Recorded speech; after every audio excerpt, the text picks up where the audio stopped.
كنت بروق التلاجة كده ولقيت عندي حبة حاجات مش محتاجاهم وبقالهم فترة، عملت بيهم حاجة عظمة. أكلة تحفة سهلة للناس المغتربين وخصوصا اللي بيسألوني على وصفات سهلة.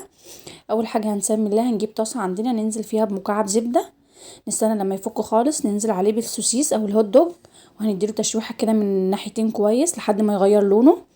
هنجيب بصلتين كبار هنقطعهم جوانح وننزل عليهم بالبصل، نديهم تقليبه مع بعض شويه. هنجهز عندنا نص قرن فلفل رومي، نص قرن فلفل حراق، نص طماطمايه نقطعهم ننزل عليها. ننزل عليهم بمعلقه كاتشب كبيره ومعلقه مايونيز برضو كبيره، نديهم تقليبه مع بعض كويس. هنجهز عندنا نص معلقه من الملح ونص معلقه من الفلفل الاسود، معلقه صغيره من الصويا صوص، وهنمكس كل الكلام ده مع بعض كويس. كان عندي كده حبة زيتون صغيرين بقالهم فترة برضو في الفريزر مش محتاجاهم، طلعتهم وهديهم تقليبة مع بعض كده كويس.